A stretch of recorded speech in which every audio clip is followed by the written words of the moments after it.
The only way to be happy is to be rich. Money doesn't buy happiness. That's what broke people say. If you're not trying to become a millionaire, you're wasting your potential. I heard these messages every single day. On YouTube, on podcasts, on social media. Everywhere I looked, someone was telling me I needed to be rich. That I needed more. That whatever I had, it wasn't enough. And I believed them. Completely. I spent my entire 20s chasing money. I worked 80-hour weeks. I sacrificed relationships. I sacrificed sleep. I sacrificed my health. I told myself it was all temporary, just a season, just a few more years of grinding before I could finally relax. I missed weddings. I missed birthdays. I missed holidays with my family. Every time someone asked me to slow down, I had the same answer ready. I'll enjoy life after I make it. And you know what happened? I made good money. I hit numbers I never thought I'd see in my bank account. By every external measure, I had won. I should have been happy. But I wasn't. I was exhausted. I was lonely. I had money sitting in an account and genuinely nothing meaningful to spend it on because I had spent so many years grinding that I never built the relationships or the life to actually enjoy it. I had achieved the goal, and I felt emptier than when I started. So I stopped. I took a step back for the first time in years and asked myself a question I had never let myself ask before. What if the goal itself was WROM? So I'm done. I'm done trying to get rich. Because here's what nobody tells you about the chase for wealth. It's designed to any end. And by the end of this video, you'll understand exactly why chasing money the way we're taught to chase it doesn't just fail to make you happy. It can actively make things worse. Let me tell you the story they sell you. Money solves all your problems. Get rich, and everything else just falls into place. Your relationships improve. Your stress disappears. Your happiness is guaranteed. And then, right on cue, they show you the Lamborghini, the mansion, the private jet. It's a POW. It's simple, it's visual, and it taps directly into something almost every human feels. And it's almost entirely WROM. First, most of those gurus showing off their wealth, they made their money selling you the dream of getting rich. Coaching calls. Mastermind. You are not the customer in that equation. You are the PRO dude. The Lamborghini in the thumbnail isn't proof their system works. It's a marketing prop. Second, that lifestyle they're flaunting, it's often rented, borrowed for a single photo shoot. Some of those mansions are Airbnb rentals for an afternoon.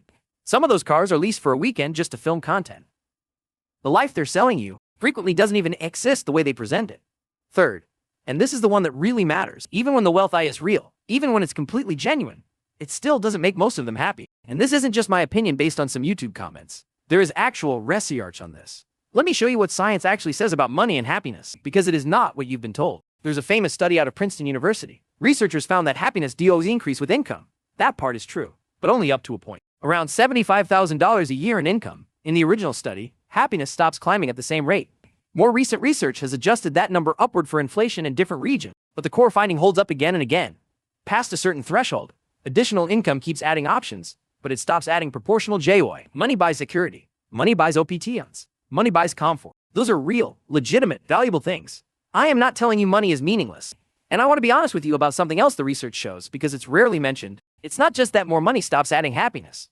Past a certain point, chasing more money can actually start subtracting from it. The extra hours at the office, the stress of managing a bigger business, the anxiety of protecting a bigger pile of assets. Some studies on entrepreneurs and high earners show rising rates of burnout and anxiety directly correlated with rising income. Once income crosses well past that comfort threshold, the exact opposite of what we're promised. But here's what money does not buy. Money doesn't buy meaning. You can have 8 figures in the bank and still wake up every single morning wondering what the point of any of it is. Plenty of rich people feel completely empty. Money doesn't buy relationships. You cannot purchase a genuine friendship. You cannot purchase a marriage built on trust. You cannot purchase a relationship with your own children where they actually want to be around you. Money doesn't buy health. No amount of money can undo years of chronic stress, sleep deprivation, and neglecting your body while you were grinding towards some future number. And money doesn't buy team. This is the big one. This is the one that should scare you. You cannot buy back the years you spent working instead of living. You cannot buy back your 20s. You cannot buy back the version of your parents who were younger and healthier while you were too busy. And here's where it gets really dark. There's a trap hiding underneath all of this that almost nobody talks about. It's called the hedonic treadmill.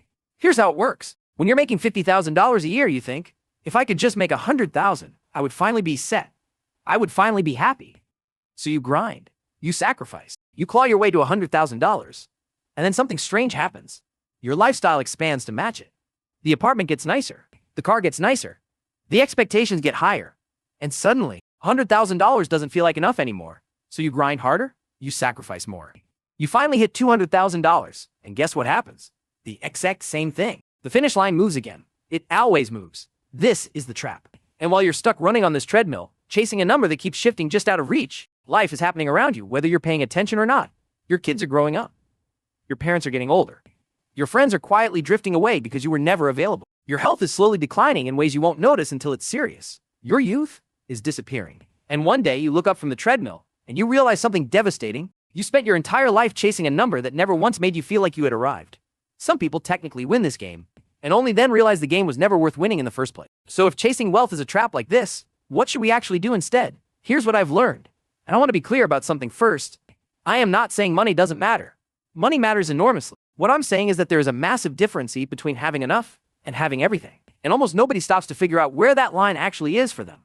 First, define why you're enough. Sit down with a notebook and figure out, how much money do I genuinely need to live a life I'm satisfied with? Not a life that impresses coworkers.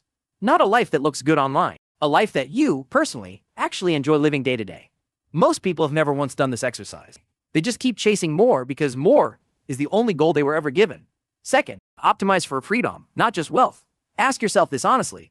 Would you rather make $500,000 a year working 80 hours a week or make $100,000 a year working 30 hours a week? For most people, once basic needs and a real cushion are covered, the second option produces a dramatically better life. The real goal was never supposed to be maximum money. It was supposed to be maximum freedom over your own time. Third, invest in the things money can't buy.